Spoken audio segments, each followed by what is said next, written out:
A'udzubillahi minasyaitonir rajim. Bismillahirrohmanirrohim.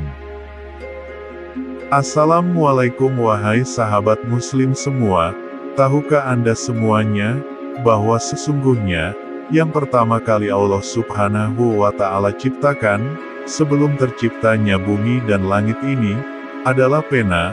Lalu setelah itu Allah Subhanahu wa Ta'ala kemudian memerintahkan pada sang pena untuk menuliskan seluruh ketentuan-ketentuan, baik yang telah terjadi ataupun yang belum terjadi, sampai terjadinya hari kiamat. Dan saat itu aras Allah berada di atas air. Dan ketentuan-ketentuan itu, baik itu ketentuan yang besar ataupun ketentuan kecil sekalipun, yang sebagaimana dijelaskan, bahkan sebuah daun yang jatuh pun, baik di siang hari, ataupun malam yang telah gelap gulita pun, kesemuanya itu, telah tertulis dalam kitab induk, Lauhul Mahfuz.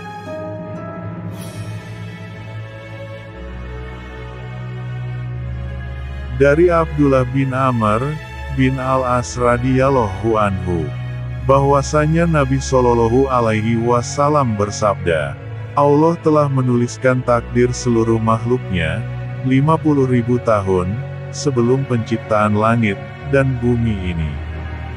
Hadis, riwayat, Muslim. Maka, dengan hal ini, segala sesuatu perkara, yang terjadi di dunia ini, baik yang tersembunyi ataupun yang terang-terangan, maka kesemuanya itu tidaklah luput dari pengetahuan Allah, dan tentunya, Allah Subhanahu wa Ta'ala lebih mengetahuinya dan Maha melihat. Untuk lebih memahami perkara ini, maka perlu kita jelaskan dalam beberapa hadis, agar kita bisa mengerti, sejauh mana kita bisa memaknai, tentang perkara-perkara yang telah ditentukan oleh Allah Subhanahu wa Ta'ala. Seperti dalam hadis dari Hudzaifah bin Usaid radhiyallahu anhu, beliau berkata, aku mendengar Rasulullah Shallallahu Alaihi Wasallam bersabda, apabila nutfah telah berusia 42 malam, maka Allah mengutus malaikat, lalu dibuatkan bentuknya, diciptakan pendengarannya, penglihatannya, kulitnya, dagingnya, dan tulangnya. Kemudian malaikat bertanya, ya Robbi, laki-laki ataukah perempuan? Lalu Rabbmu menentukan sesuai dengan kehendaknya. Dan malaikat menulisnya. Kemudian dia, malaikat bertanya, ya Robbi, bagaimana ajalnya? Lalu Rabbmu menetapkan sesuai dengan yang dikehendakinya, dan malaikat menulisnya. Kemudian ia bertanya lagi, ya Robbi, bagaimana rezekinya? Lalu Rabbmu menentukan sesuai dengan yang dikehendakinya, dan malaikat menulisnya. Kemudian malaikat itu keluar dengan membawa lembaran catatannya, maka ia tidak menambah dan tidak mengurangi apa yang diperintahkan itu. Hadis, riwayat, Muslim. Dan dalam hadis ini, maka telah dijelaskan, bahwa saat kita sebelum terlahir ke dunia ini, yakni dalam kandungan ibu kita pun, bahwa ketentuan-ketentuan kita, yang akan kita dapatkan di hari-hari ke depan pun, sudah tercatat dalam kitab takdir, yang dipegang oleh malaikat utusan Allah. Seperti, yang telah dijelaskan dalam hadis, seperti ajal pun, itu adalah sebuah ketentuan yang sudah ditetapkan oleh Allah Subhanahu wa Ta'ala. Seperti dalam sebuah hadis, sesungguhnya, jika Allah menghendaki untuk mencabut nyawa seorang hamba di suatu tempat, maka Allah jadikan hamba itu memiliki keperluan di tempat tersebut. Hal ini, seperti yang telah dikisahkan pada cucu baginda Rasulullah Shallallahu Alaihi Wasallam, yakni Al-Husain, yang dimana Rasulullah menangis, di sebuah tanah luas di wilayah Kufah, yang sekarang Irak, dan Rasulullah Shallallahu Alaihi Wasallam bersabda, bahwa di tanah ini, orang yang aku sayangi, akan tertumpah darahnya. Dan seseorang yang disayang itu, adalah sang cucu kesayangan, yang pada waktu itu masih kecil, yakni Husain radhiyallahu anhu. Dan pada hari akan terjadinya peristiwa itu, yang saat Al-Husain sudah besar, maka, walaupun para sahabat Rasulullah, yang pada waktu itu, masih hidup, mencoba untuk melarang Al-Husain untuk pergi ke Irak. Namun sang cucu baginda Rasulullah Shallallahu Alaihi Wasallam, yakni Al-Husain radhiyallahu anhu, tetap ingin pergi, maka para sahabat pun, tidak mampu lagi mencegah Al-Husain karena, sang cucu kesayangan Rasulullah itu, sedang mendatangi takdirnya, yakni ketetapan yang telah ditentukan oleh Allah Subhanahu wa Ta'ala. Dan Al-Husain radhiyallahu anhu, akhirnya, syahid di tanah Irak yang bernama Karbala.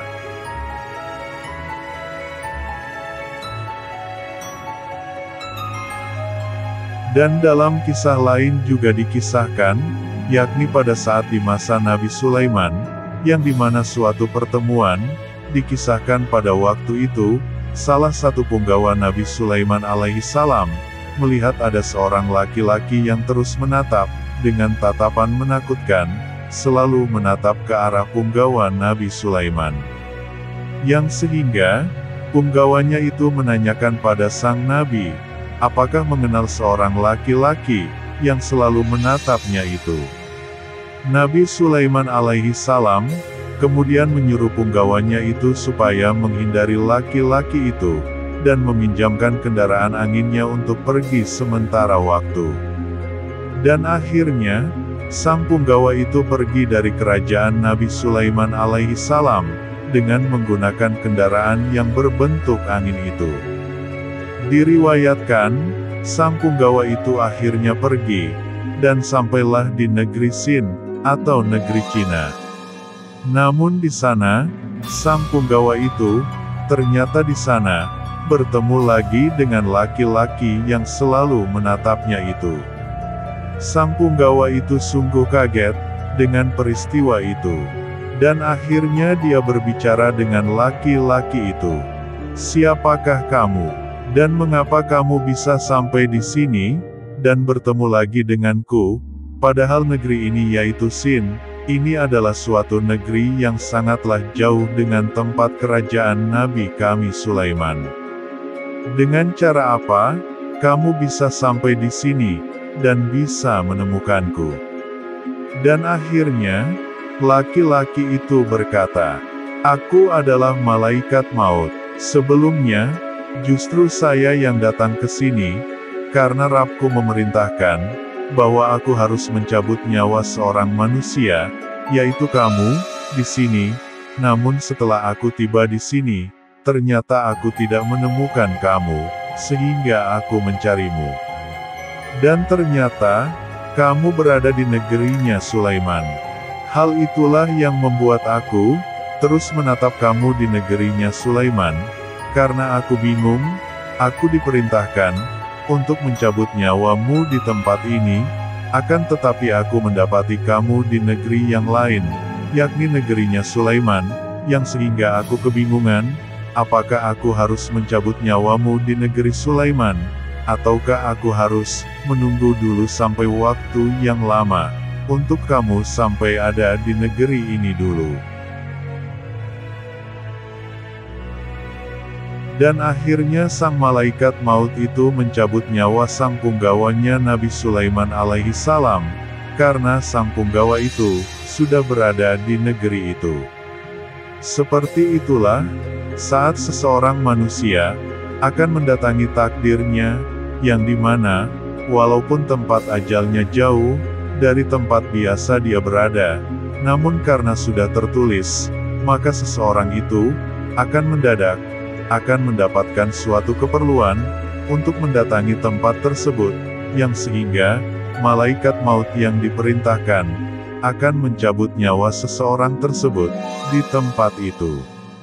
Lalu selanjutnya, perkara tentang rezeki pun, itu sama juga, bahkan dalam hadis, dikatakan, bahwa datangnya rezeki terhadap seseorang, yang telah ditetapkan, bahkan kecepatannya melebihi perkara tentang ketentuan ajal. Kalau rezeki itu sudah ditetapkan pada suatu waktu, atau hari dan tanggalnya yang sudah ditetapkan, maka seseorang itu, walaupun mencoba untuk menghindari rezeki itu, dengan kebodohan ataupun kemalasan, maka, di saat waktu yang sudah ditentukan, maka seseorang itu akan mendadak pintar, ataupun mendadak giat dalam menggapai rezeki itu. Berdasarkan hadis ini, maka kita sebagai seorang muslim, janganlah merasa iri dan dengki terhadap apa yang telah direzekikan kepada orang lain, karena mungkin kita selalu bertanya, mengapa seseorang, atau orang lain selain diri kita, mendapatkan rezeki atau kekayaan yang berlimpah, sedangkan kita mengetahui, bahwa sebenarnya seseorang itu bodoh, atau seseorang itu memiliki perilaku buruk, namun selalu saja rezekinya itu, selalu datang kepadanya, sedangkan kita, yang juga sedang berusaha untuk mencari rezeki itu, sangatlah sulit untuk didapatkan. Hal itu karena, memang di saat-saat di hari itu, atau di bulan-bulan itu, atau di sekitaran tahun itu, sudah tertulis ketentuan takdirnya, bahwa rezekinya, sedang dilancarkan, walaupun dia tidak terlalu pintar dalam mencari rezeki, ataupun, tidak terlalu bagus dalam ketaatannya kepada Allah, namun jikalau sudah tertulis dalam ketentuan takdirnya, maka, bagaimanapun caranya, rezeki itu akanlah mendatanginya juga. Dan, janganlah kita berprasangka buruk terhadap rezeki, yang membuat kita melakukan hal-hal yang tercela, seperti dalam sebuah hadis. Janganlah ia merasa lambatnya rezeki, yang menyebabkan ia mencari rezeki tersebut, dengan bermaksiat kepada Allah, karena sesungguhnya Allah tidak dapat dicapai, kecuali dengan mentaatinya. Hadis, riwayat, At-Tabrani, dan bahkan dalam hadis lain, dijelaskan, bahwa ada kalanya, sebenarnya, rezeki kita itu, dalam catatan ketentuan takdir kita, itu sebenarnya sudah dekat, namun, dikarenakan kita selalu saja melakukan kemaksiatan kepada Allah, dengan beragam perbuatan-perbuatan maksiat, maka rezeki yang sudah dekat itu, menjadi terhalang, atau tertahan, dan tidak kunjung pula mendatangi kita, akibat dosa-dosa kemaksiatan, yang selalu kita perbuat. Seperti yang kita saksikan, fenomena di masyarakat kita saat ini, yang dimana, maraknya perjudian online, atau yang biasa dikenal dengan nama judol, yang dimana saat kondisi ekonomi yang sedang sulit, di tiap-tiap masyarakatnya, yang membuat banyak sekali orang-orang, yang menjadikan judi online ini, sebagai solusi untuk mempercepat, mendapatkan rezeki yang besar, dengan memimpikannya hadiah yang besar, yang dimana sungguh ini adalah perbuatan yang tercela, yang merupakan sebuah kemaksiatan kepada Allah Subhanahu wa Ta'ala, yang dimana, justru perbuatan maksiat yang seperti inilah, yang membuat rezeki, semakin tertahan, kepada setiap orang yang akan mendapatkan rezeki itu. Lalu, kemudian ada lagi dosa-dosa kemaksiatan, yang banyak sekali dilakukan pada masyarakat kita, yaitu diantaranya yang sering terjadi, adalah dosa perzinahan, yang mana hal ini, yang selalu dianggap banyak orang akan merasakan kerugian, kalau tidak melakukan dosa maksiat tersebut, justru hal inilah, yang membuat rusaknya rezeki orang-orang yang melakukan dosa dari perzinahan tersebut, yang dimana dosa dari perzinahan tersebut, yang membuat banyak sekali orang-orang, yang mengalami kemiskinan dengan waktu yang lama sekali.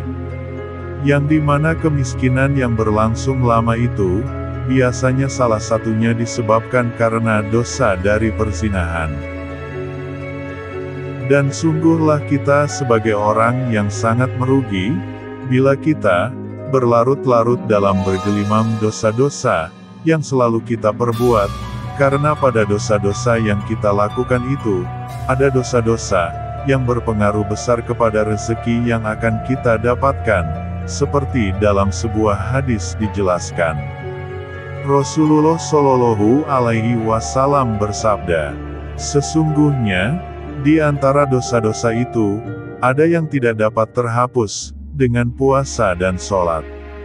Maka para sahabat pun bertanya, "Apakah yang dapat menghapusnya, wahai Rasulullah?" Beliau menjawab, "Bersusah payah dalam mencari nafkah." Hadis riwayat Bukhari. Maka, dalam hadis ini, dijelaskan, di saat diri kita penuh dengan dosa, maka kita akan menjumpai sebuah kehidupan, yang dimana saat kita akan mencari rezeki itu akan sulit sekali untuk didapatkan, dan kalaupun ada, maka rezeki itu akan didapatkan dengan usaha yang sangat berat, yang dimana usaha yang harus dilakukan oleh kita, membuat kita akan kesusahan, dan kepayahan, dalam mendapatkan rezeki tersebut. Dan terlihat, dari kondisi saat ini, yang dimana kondisi ekonomi yang sulit, susah mencari lowongan pekerjaan, banyak terjadinya pengangguran, banyak sekali pengamen, baik di jalan, maupun sampai ke rumah-rumah, banyak yang terlilit hutang, yang menyebabkan kondisi keuangan, di tiap-tiap keluarga, menjadi tidak stabil, anak muda sulit mendapatkan pasangan hidup, dan banyak yang belum menikah, yang mana kesemua hal itu, adalah musibah-musibah, yang diakibatkan oleh kesalahan kita sendiri. Dan sungguhlah kondisi yang seperti itu, sangatlah membuat hati kita tersiksa, kehidupan menjadi tidak seperti apa yang kita harapkan, dan bagi seorang laki-laki yang sudah berkeluarga pun, akan terasa sangat menyedihkan, yang mana berharap dengan dapatnya rezeki, yang mana dengan rezeki itu, berharap untuk membahagiakan anak dan istri mereka, namun kondisi-kondisi mereka, sedang tertahan rezekinya, akibat dari dosa-dosa yang banyak diperbuatnya. Maka dari itu, alangkah lebih baiknya, agar bersegera untuk bertobat, mengembalikan ketaatan kepada Allah Subhanahu wa Ta'ala, dan banyak-banyaklah beristighfar, memohon ampunan kepadanya. Dan segeralah perbaiki hidup kita, dan perbaikilah cara kita, dalam menggapai rezeki dari Tuhan kita, yang mengandung rahmat dan berkah. Jikalau penduduk negeri-negeri beriman, dan bertakwa, pastilah, kami akan melimpahkan kepada mereka, keberkahan, dari langit dan bumi. Quran, Surah, Al-A'raf, ayat 96. Barang siapa, bertakwa kepada Allah, niscaya, Dia akan mengadakan baginya, jalan keluar, dan memberinya rezeki, dari arah, yang tiada disangka-sangkanya. Quran, Surah, At-Talaq, ayat 2 dan 3. Maka, dalam hal ini, tentulah, jalan ketakwaanlah, yang mampu membimbing kita pada kehidupan, dan menggapai rezeki dari Tuhanmu, yang dapat menuju pada kehidupan, yang penuh rahmat dan berkah.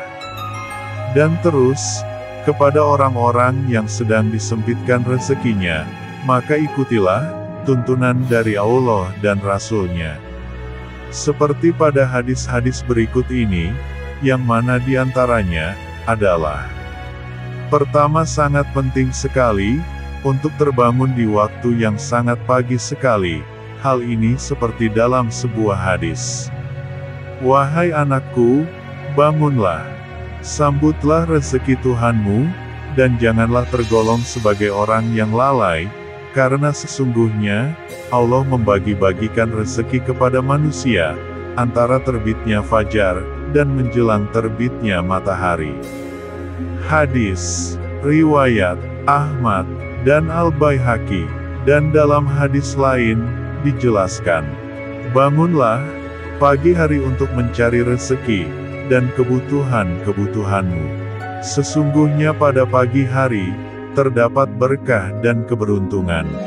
Hadis, riwayat, At-Tabrani dan Al-Bazzar. Lalu hadis selanjutnya, yakni, Rasulullah Shallallahu Alaihi Wasallam bersabda, "Barang siapa yang Allah pakaikan baginya kenikmatan, hendaklah banyak mengucapkan Alhamdulillah. Barang siapa yang banyak dosanya, hendaklah beristighfar kepada Allah. Dan barang siapa yang lambat datang rezekinya, hendaklah banyak mengucapkan, La haula wala quwata illa billah. Tidak ada daya dan kekuatan kecuali dengan pertolongan Allah." Hadis riwayat At-Tabrani.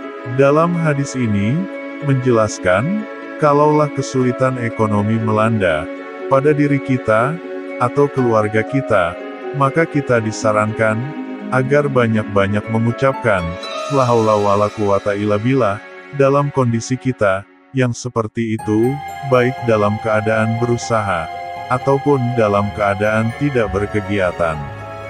Lalu, selanjutnya dalam hadis yang lainnya dijelaskan, dari Abu Hurairah radhiyallahu anhu, berkata, "Aku mendengar Rasulullah Shallallahu Alaihi Wasallam bersabda, barang siapa yang senang diperluas rezekinya dan dipanjangkan umurnya, maka hendaklah bersilaturahmi."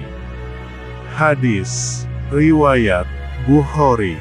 Dan dalam hadis inilah, maka, saat terasa sempit rezeki kita, alangkah sebaiknya mulai mencoba memperbaiki tali silaturahmi, memperbaiki hubungan, dan menyambungkan kembali sesuatu yang putus dengan sanak keluarga kita dan sesama saudara muslimin semuanya. Seperti itulah pembahasan perkara tentang ketentuan-ketentuan Allah Subhanahu wa Ta'ala, yang dimana kesemuanya itu hanya kepada Allah lah yang Maha menguasai segalanya dalam menetapkan ataupun merubah apa-apa yang telah ditetapkan segala perkara atas hamba-hambanya. Dan Allah tidak akan merubah keadaan suatu kaum sebelum kaum itu merubah keadaan pada kaumnya itu sendiri. Dan tidaklah lupa agar kita selalu berdoa kepadanya, karena dalam hadis dikatakan bahwa tidaklah ada yang dapat merubah takdir selain daripada doa. Dan antara takdir manusia dan doa akan saling mengejar di antara langit dan bumi untuk menuju pada apa yang akan Allah Subhanahu wa Ta'ala tetapkan.